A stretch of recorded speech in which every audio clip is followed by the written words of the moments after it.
छिर्दैछन्। ल हेर्नुहोस्, आइसक्रिमको deep fridge तानेर आन्दोलनकारीहरू अगाडि बढ्दै गरेको यो दृश्य हामीले देखाएका छौँ। हामीले फ्रिजभित्र भएको आइसक्रिम खोसाखोस भइराखेको अवस्था छ। निकै नै आतंकित अवस्था छ। मान्छे धेरै घाइते छन्। भित्र छिरेकाहरू यसरी सामान बोकेर हातमा सामान बोकेर बाहिरिँदै गरेको दृश्य हामीले देखाइरहेका छौँ। क्रेटका क्रेट फलफुल बाहिर निकालेर आन्दोलनकारीहरू फलफुल खाँदैछन्। यसले पक्कै पनि बङ्गलादेशको झल्को दिएको छ, विदेशको झल्को दिएको छ। स्वागतका लागि राखिएको यो घडा हेर्नुहोस्, मेन सडकमा फालिएको छ। फलफुलका क्रेटहरू बाक्साहरू यसरी फालिएको छ र प्रहरी आइपुगेको छैन।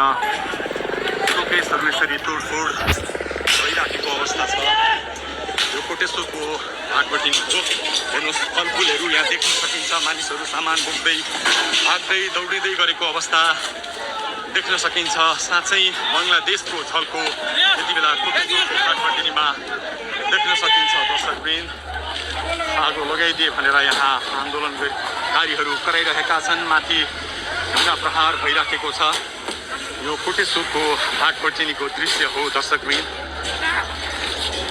सोच्दै नसोचेको अप्रिय अवस्था। प्रहरी अहिलेसम्म भाटपट्टिमा आइपुग्न सकेको छैन।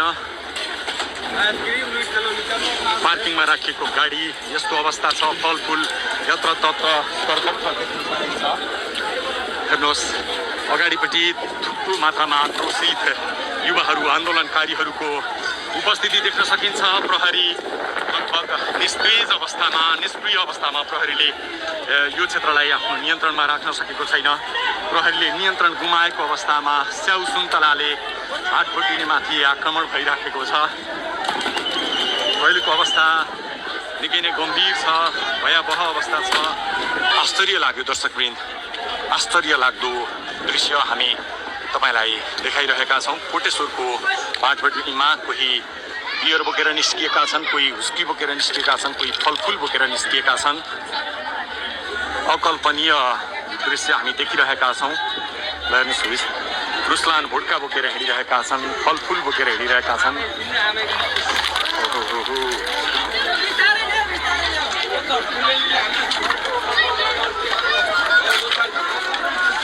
हाटपट्टिमा लुटपाट मचिरहेको छ। यो दुःखद दृश्य हो। व्यवसायी सुरक्षित छैन। दुर्गा बस्नेतले भन्थे यहाँ कोही सुरक्षित छैन।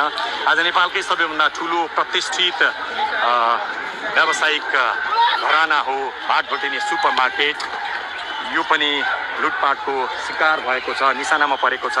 मानिसहरू भागदौड गरिरहेका छन्। यसले निकै गम्भीर सङ्केत गरेको छ।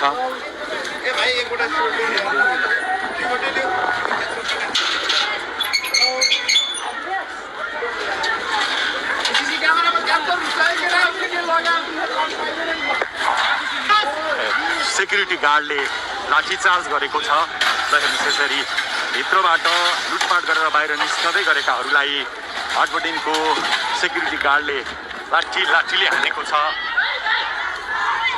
बाहिरबाट ढुङ्गामुढा भित्र धेरै मानिस घुसेको अनुमान गर्न सकिन्छ।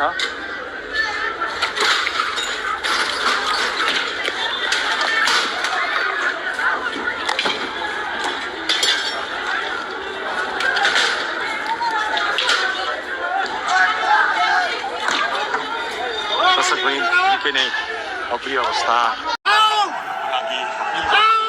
आफ्नै गाडी चलाउँदै अगाडि बढिरहेको छ। हामी दुर्गा प्रसादसँगै अगाडि बढिरहेका छौँ। यहाँ निकै ठुलो मात्रामा युवाहरूको उपस्थिति देख्न सकिन्छ। ठुलो मात्रामा युवाहरूको उपस्थिति।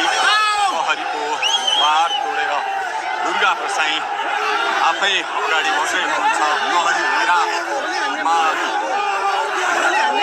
प्रहरीलाई गाडीले पेलेर दुर्गा प्रसाई अगाडि बढ्दै हुनुहुन्छ।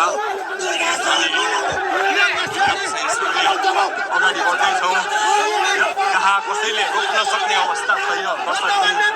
प्रहरीलाई दुर्गा प्रसाईले पेलेर अगाडि बढिरहेको छ। प्रहरी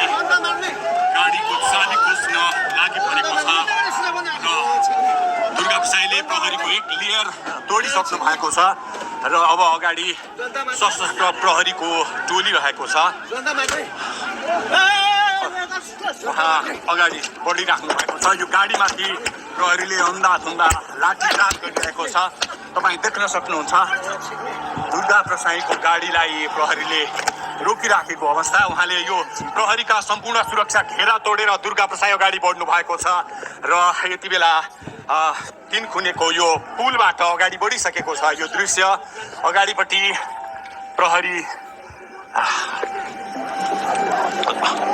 प्रहरीका यी घेरा तोडेर दुर्गा प्रसाई अगाडि बढिराख्नु भएको छ। हामी दृश्य देख्न सक्छौँ।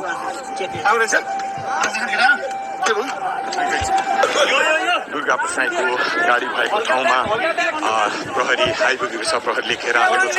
दुर्गा प्रसाईका बडीगार्डको टाउको फुटेको छ, गाडी फुटेको छ र दुर्गा प्रसाई सुरक्षित हुनुहुन्छ। गाडीमाथि प्रहरीले सुन्यास लाठी प्रहार गरेको छ। ठुलो मात्रामा प्रहरीको उपस्थिति शान्तिनगर अगाडि दुर्गा प्रसाईको लाई रोक्नका लागि यहाँ आइसकेको यो स्थिति हामी देख्न सक्छौँ। दर्शकमै ठुलो मात्रामा सुरक्षाकर्मी यति बेला दुर्गा प्रसाई भएतिर अगाडि बढिरहेको दृश्य हामीले देखिरहेका छौँ।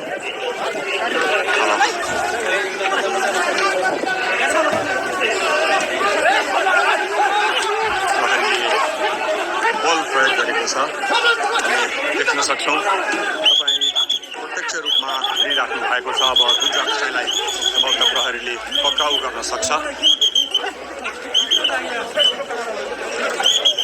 तपाईँ प्रत्यक्ष रूपमा हेर्दै हुनुहुन्छ।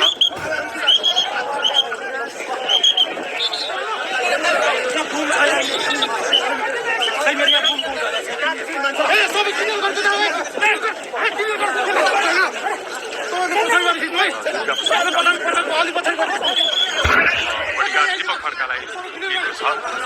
सँगै दुर्गा प्रसाई गाडीभित्रै हुनुहुन्छ।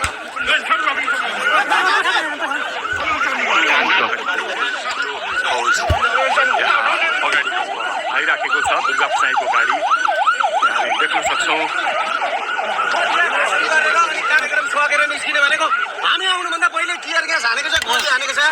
म कोटेश्वरमा आइपुग्दाखेरि तर्साउन खोजेको हो सरकारले। किन तर्छ भने हामी हाम्रो आन्दोलन गर्न नपाउने। तपाईँहरूले आन्दोलन गर्दै गर्दा चाहिँ अगाडि प्रहरी दाजुभाइ पनि हुनुहुन्थ्यो। उहाँहरूलाई अनि पत्रकार साथीहरू सबै कुचिने तरिकाले होइन, कुचिने गरी होइन, हद होइन। हाम्रो मान्छे घाइते भएको छ होइन। समात्नु खोजिरहेको होइन, समात्नुहोस् न। के भन्नुहुन्छ दाइ, के भन्नुहुन्छ? यो होइन, मलाई गिरफ्तार गर्न के फरक पर्छ? के भन्नुहुन्छ? केटाहरूलाई बोलाउनु पर्छ। ओ दीपक दाइ बोलाउन। यो रिले दमन गरेर खास के भएको के हो बताइदिनुहोस् न। देख्न सक्नुहुन्छ प्रहरीले पूर्ण रूपमा घेरा हालिसकेको छ। यति बेला अब दुर्गा प्रसाईलाई पक्राउ गर्न मात्रै बाँकी छ। पक्राउ गर्छ या गर्दैन।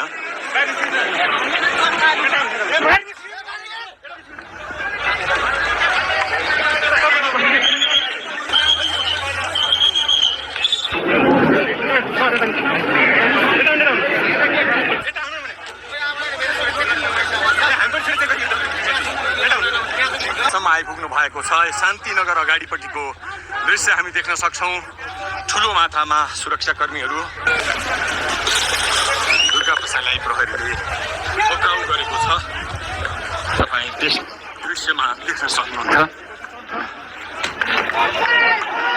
दुर्गा प्रसाईलाई प्रहरीले गाडीबाट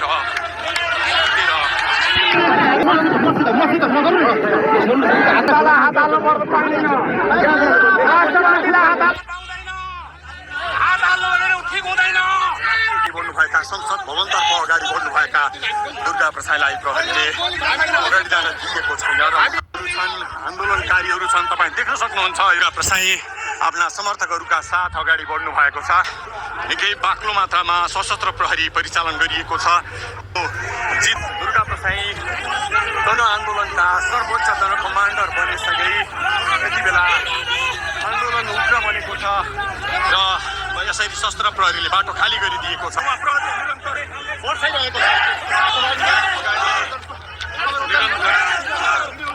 निरन्तर र सुन्यास बनिरहेको छ। दर्शकवृन्द